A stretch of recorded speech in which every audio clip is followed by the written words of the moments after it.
Hello, everyone, and welcome back to the David Hittle Real Estate Show, brought to you by United Real Estate Louisville. And I am super excited. I raced all the way back here from Owensboro, Kentucky, just to be with you all today and just to be able to sit down with you for these next few minutes and tell you how our housing market is doing. So,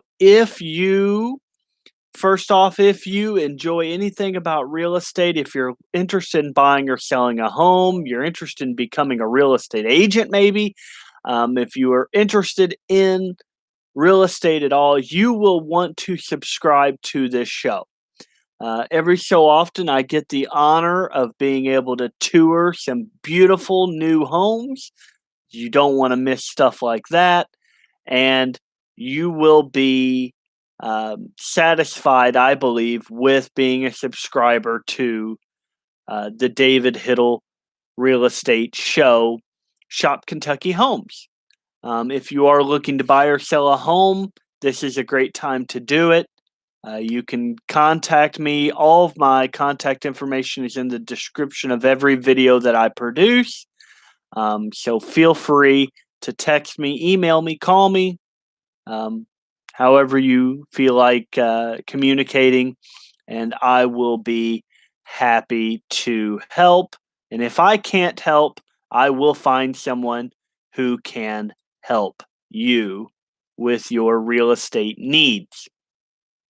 So again, this is the February 2021 real estate market report. So it's technically the March 2021, but they're always a month behind. So we will say it is the February 2021 market report. We get these once a month, and I like to provide you with the information and the data and just what the experts are saying about the real estate market. So, first notable quote from Lawrence Yun. He is the chief economist at the National Association of Realtors, and he says home sales could possibly reach 8 million if we had more inventory. That is the problem. That is the number one issue in the housing market today is lack of inventory. Inventory is the number of homes for sale on the market in any given day.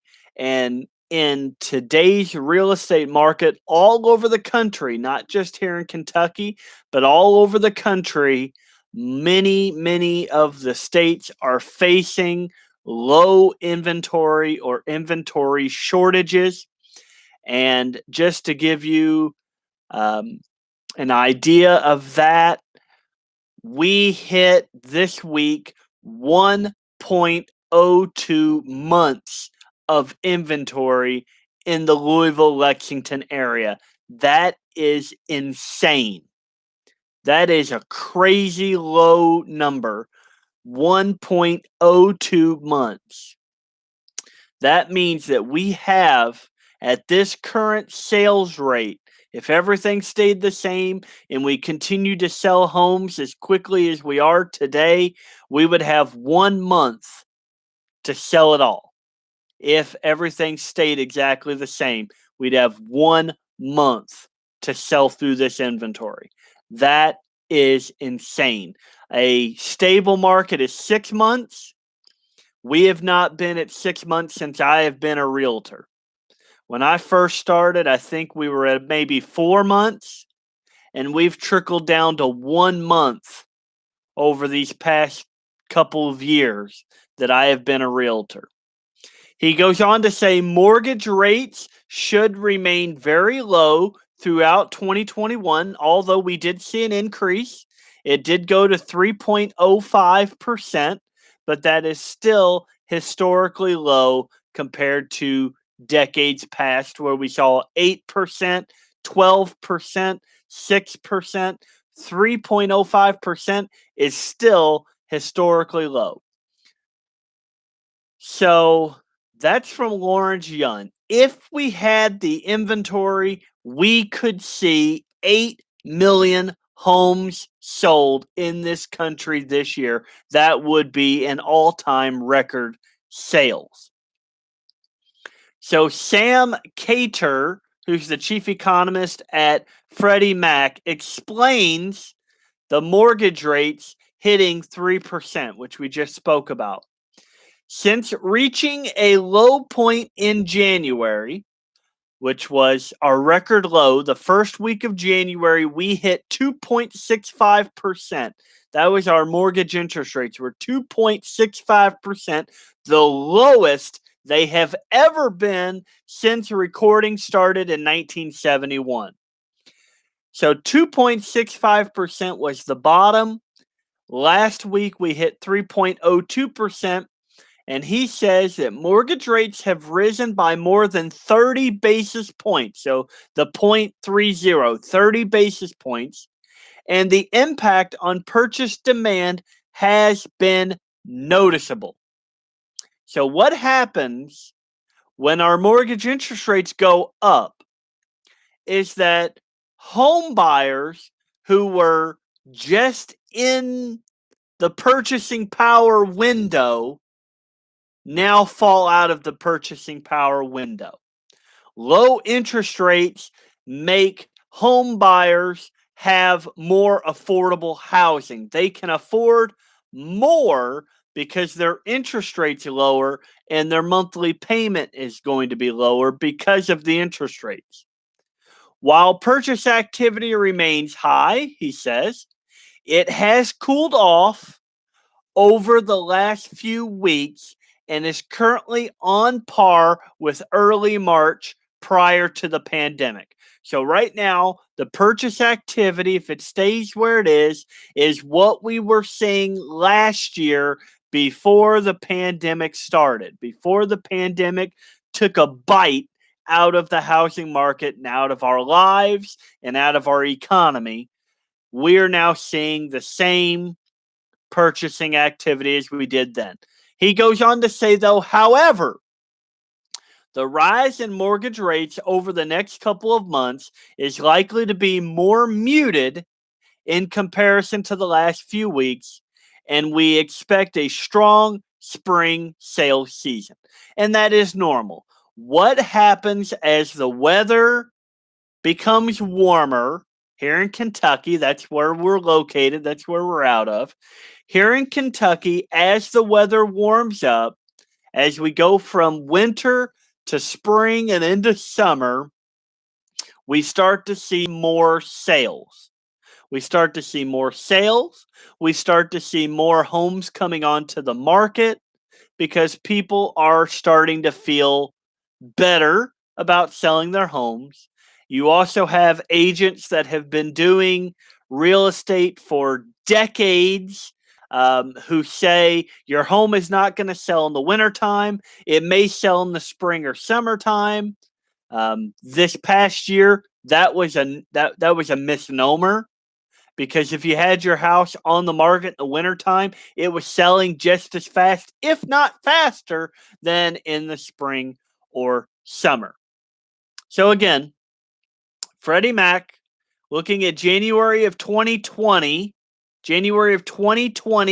the mortgage rate on a 30-year fixed rate mortgage just above 3.7%.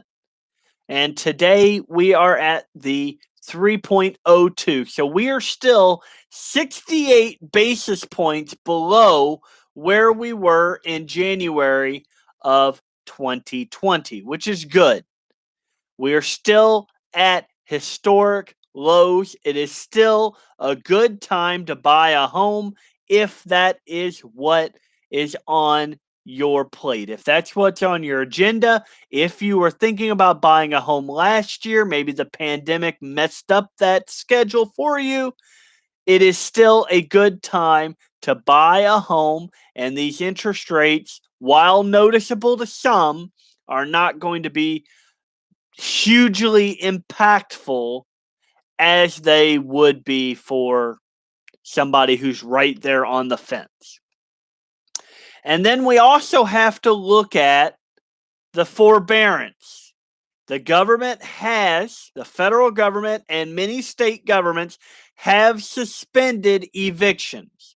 They have suspended the banks from kicking people out of their homes because they cannot afford them due to the pandemic. So, as of right now, and we look at this every month, um, what is happening upon their exit from the forbearance plan? 50.8% are paid in full, so they are paid up to where they needed to be. Of that 50.8%, 27.9%, so about 28%, have made their monthly payments during their forbearance period. So what they did, they were afraid that they may lose their home. They contacted their bank. They said, "Hey, I'm afraid I'm going to lose my home. Can you put me on a forbearance plan?" They said yes. They put them on a forbearance plan. But during that forbearance plan, they have continued to make their monthly payments. That's 28% of the 50.8. 7.5% did one better.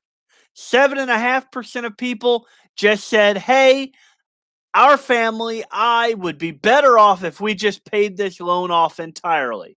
So 7.5% of people who got onto the forbearance plan because they were afraid they might miss their mortgage payments, they just went ahead and paid their loan off completely. And the other 15.4% our past due payments were brought to current. So they got onto the forbearance plan because they thought they would lose their home or they thought they would not be able to make their monthly payments. They couldn't make their monthly payments, so they did a good thing. They got on the forbearance plan, but those 15.4% have caught back up and they are now current. Then you have a 33.6%, and the 33.6% worked out a repayment plan. So they got onto their forbearance plan. They were still struggling to make their mortgage payments. So instead of going ahead with that forbearance plan, they did something different. 25.8% deferred their loan. So 25.8% went to their bank, went to their lender, went to whoever had their home mortgage, said, "I don't believe I'm going to be able to make my mortgage payments. Can I defer my payments for a period of time?" That was 25.8%. About 26% of people did that. 7.8% did a modification. So they modified their loan. Maybe they refinanced. Maybe they reappraised. They've changed. They went through a loan modification to change the way that they were paying or change the payment that they were making, et cetera, et cetera. 15.6%.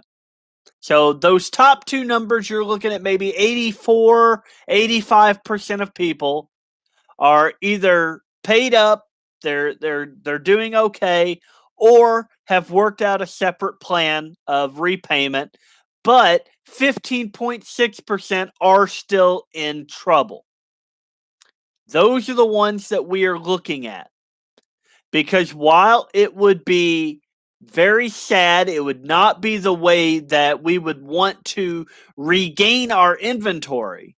We would not want to regain our inventory in this market on the backs of people losing their homes. But 15.6% of the people who got onto the forbearance plan are still in trouble. 13.8% of those have no plan. So they don't know what they are going to do. They could not get their payments up to current. They could not modify their loan or get a loan deferral. They have no plan. 13.8, so about 14% of people who entered this plan are in trouble. 1.8% have a plan, and that involves either a repayment plan, a short sale, which means they would sell their home for less than what they owe on it, or they're going to do a deed in lieu of foreclosure, which means they're going to turn their deed over to the bank and just walk away. So that is what we're looking at. And again, we would hate to see our inventory increase based on people losing their homes. But that is a reality that we are starting to see. And again, the federal government has extended this forbearance period out. So they still have an opportunity to figure out, to get current, to modify a loan, whatever they need to do. They still have time for that. But that time is running out. That time is running short and running out. Looking at the population, looking at percentage of homeowners who went into forbearance. Back in May, that number was 8.47%. So just about 8.5% of homeowners in May went on to some sort of forbearance. That number had fallen already to 6.87% in September. And for February has already fallen to 5.22%. So the percentage of homeowners that are on forbearance is falling. It is going down, and that is a good number to see. DS News says, quote, about 325,000 people will exit the forbearance plan over the next 6 to 9 months without a plan in place. Some, but probably not all, of those loans will likely default. So they would default on their loan, the bank would take the home back, and the bank would put the home back on the market to sell to someone else. Housing inventory to start each year, and again, this is looking at what would happen if those people lost their homes. Back in January of 2016, our actual inventory was just under 1 million homes, 939,582. January of 2017, 826,000. By January of 2018, 765,000. January 2019, we saw a bump. It went from 764 the year before to 813, around 814. January of 2020, 722,000. This year, January 2021, has been brutal. 325,000. We went from 722,000 homes in the inventory for the first month housing inventory to start, 727,000 to 325,000. And if you added in the potential foreclosures in 2021, 325,000, it would bring us up to 650. Odetta Kushi, the deputy chief economist at First American, the lack of existing homes available for sale remains the only drag on housing market potential. Many homeowners may want to upgrade, but do not fear that they will be unable to find a home to buy, preventing more supply from reaching the market. So homeowners who may want to sell, who may want to upgrade with these historically low interest rates, they may want to upgrade into a bigger home, better home. They are fearing that once they sell their home, they won't be able to find a home to buy. And this is exacerbating the lack of inventory. As a result, everyone stays put and the supply of homes for sale dwindles further. It dwindles further. It's not good at all, not a good place to be. Lawrence Yun again, he's the chief economist of the National Association of Realtors. Home sales continue to ascend in the first month of the year, that was January, as buyers quickly snatched up virtually every new listing coming on the market.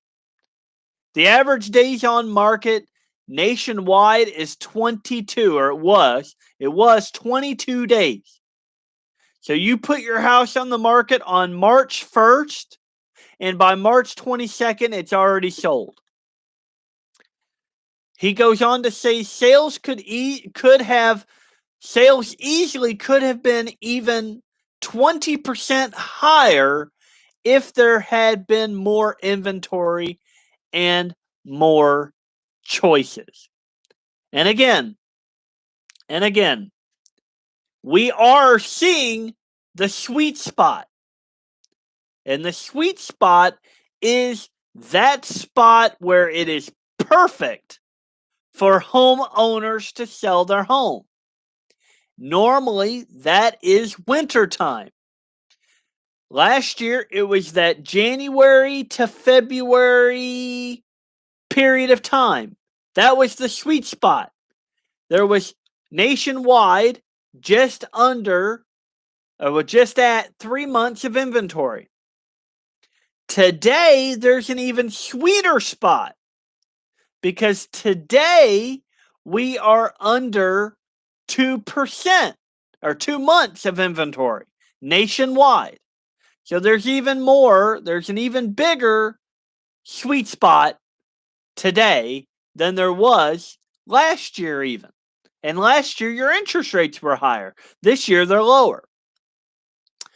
David Burson, the chief economist for Nationwide Mortgage, says that as the COVID-19 vaccine becomes more available and the economy improves, he predicts that more homeowners realizing the equity gains in their home, that profit that they have gained, 9% increase in home values here in Louisville over last year over year, will list their existing homes, and that could help alleviate some housing shortages. And that is what we are looking for. That's what we're looking at right now. We are looking for inventory. It's out there. People just have to want to sell. The 2020 final house appreciation numbers. So this is how much your home's value has increased in 2020.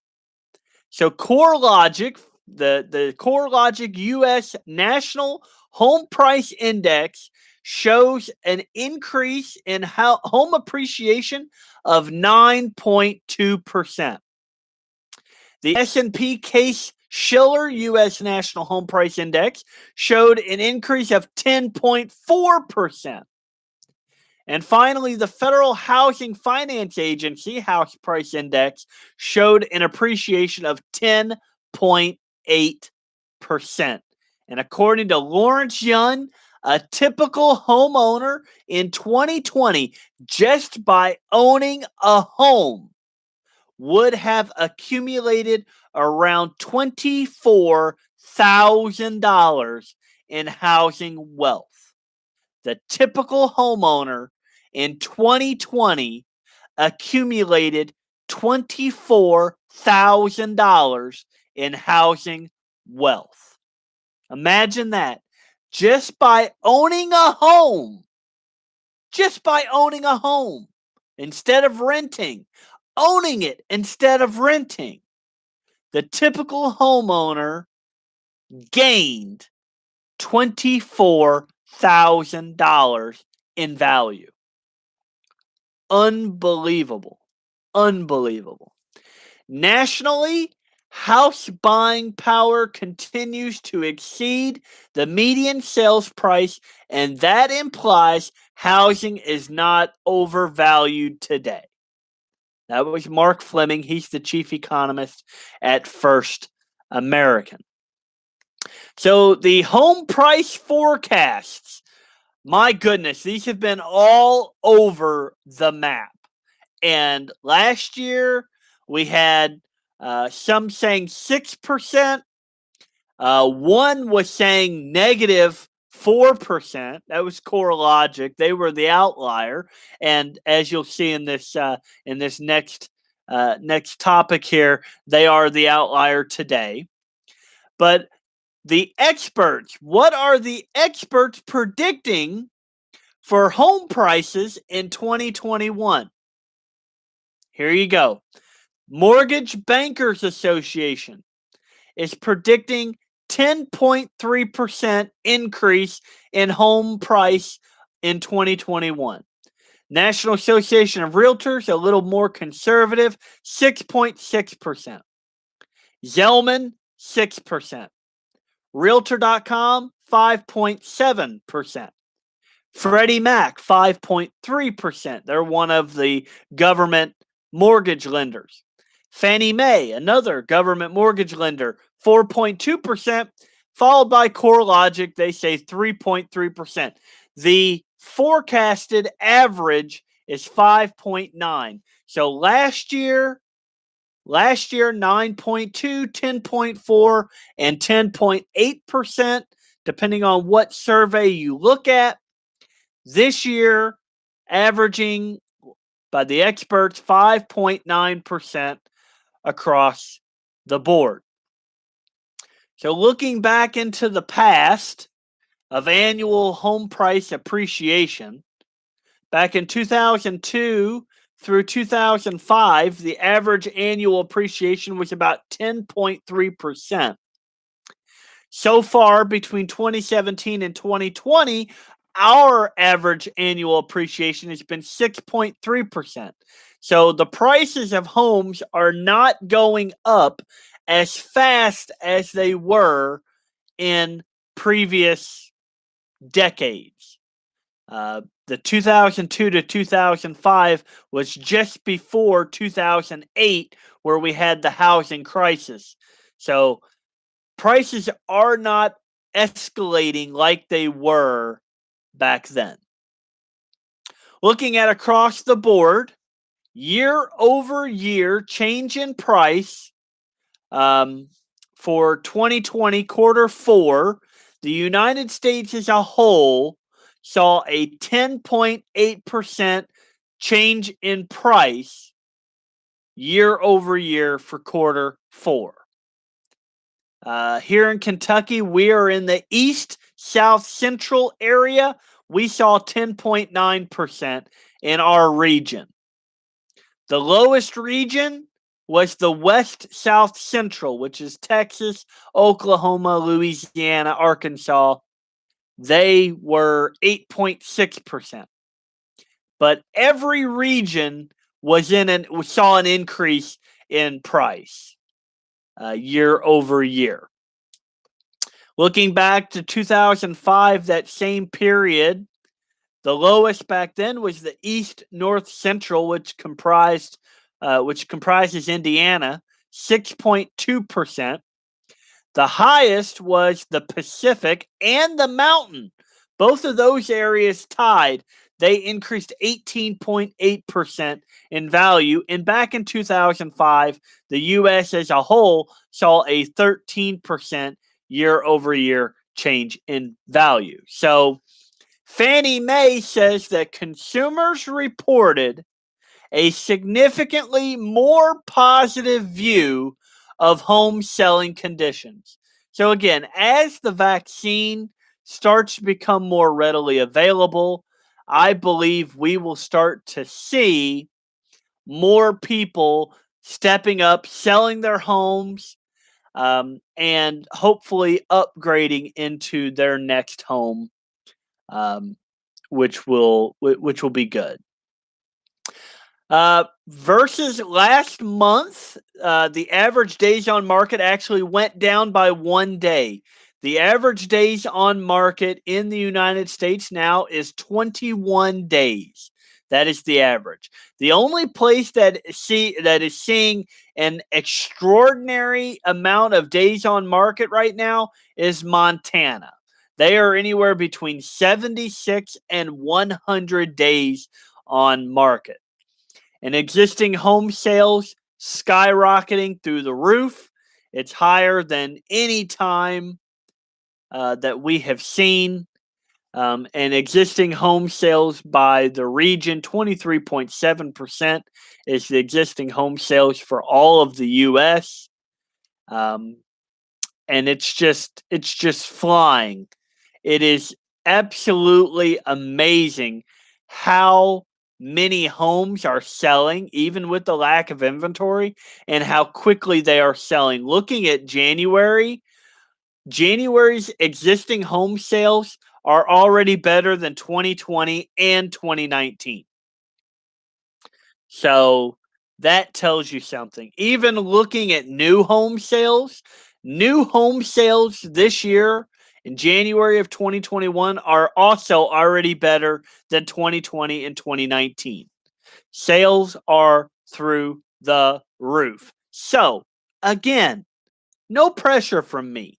If you notice, you're not receiving any pressure from me. I am providing you with the facts, with the figures, with the education, and letting you make your decision. But if you are thinking of selling a home, there are still plenty of sales to be made. They are out there. New home sales as a percentage, and this is new homes, these are new construction homes. New home sales as a percentage of based on price range, the biggest chunk between 200 and 299,000. That's where what is selling right now the most is 200 to 299,000, followed closely by 300 to 399,000 at 28%. New home sales are selling fast. The median months from completion to sold uh, in the past were 4.5. So they would complete the home, and 4.5 months later, they would sell it. Today, that number is 2.9. So from completion to sold is just under 3 months now. Amazing.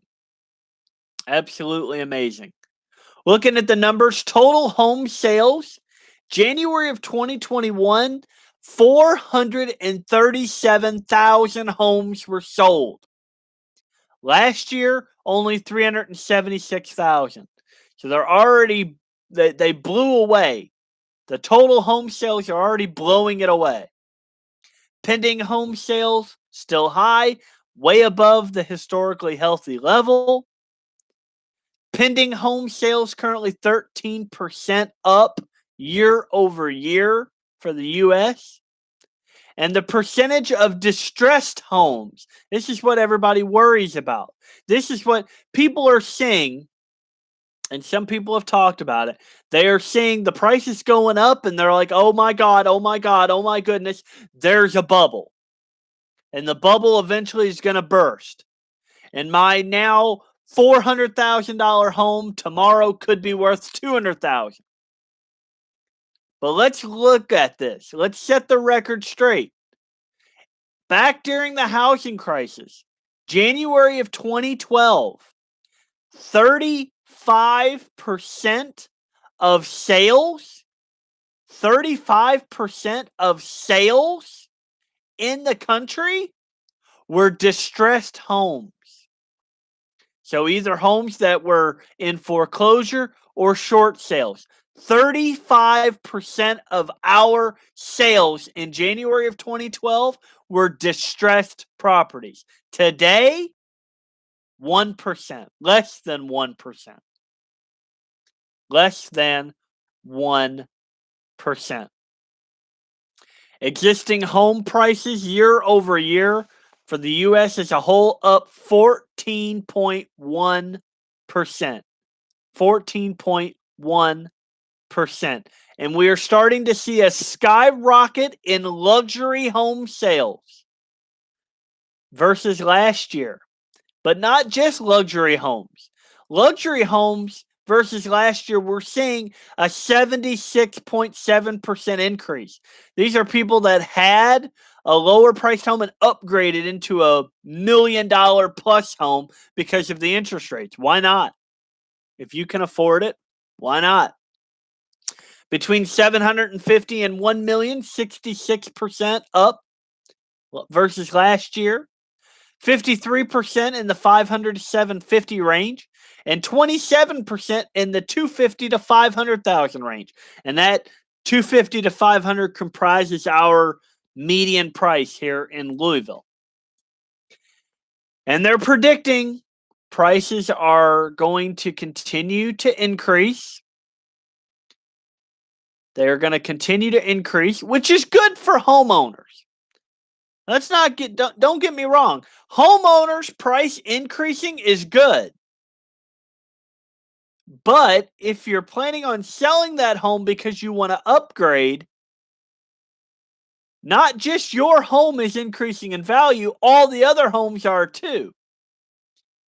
In one of my previous lives that I did, I believe it was last week, we talked about a $300,000 home bought then with all the predictions and all the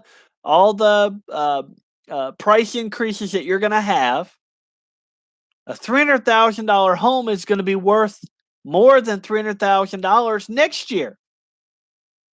So, and it's going to cost you more to own that home next year. If you wait and you buy it next year, it's going to cost you more if you can even get it. It is amazing. It is amazing what is happening in this market. But that's what I'll leave you with. There was a funny joke that I saw on Facebook this week. And it was a realtor who had brought his clients to a house. And they were looking at the house, and the realtor said, "If you would like to pay more for this house, I'll show it to you again tomorrow." Now, our home values aren't increasing that big, that fast, but to us in the real estate world, it seems that way. It seems like the prices are just going up astronomically because we're constantly looking at values. We're constantly comparing this home's value to this home's value. So all of the information is always churning in our head. We're always looking at our charts to see what is valued at what. But what I will tell you is this. If you own a home and that home no longer fits your needs, then you need to prepare to upgrade, which means we need to get your home on the market and get it under contract, and then get you looking at and hopefully under contract on your purchase. That's how we do this. To prevent you from owning two homes at the same time, we'll get your home that you currently live in under contract. And we'll get your next home under contract as well. And we'll have a stipulation for both that this one will close once this one closes. So you'll sell this home and you'll be able to move into your new home. It is worth it today to make those moves. Again, with the low interest rates, if you plan on being in your home for a while, refinance. Get with a lender. If you want a recommendation for a lender, just holler at me. Just contact me. I will do whatever I need to do to help you. That's what I'm here for. And I'm honored to do it. So everyone, I thank you for watching this week. Please visit my website at shopkentuckyhomes.com. If you ever have any questions, need any answers to anything, feel free to reach out. I'm always available to help. Thanks, everybody. Have a great night.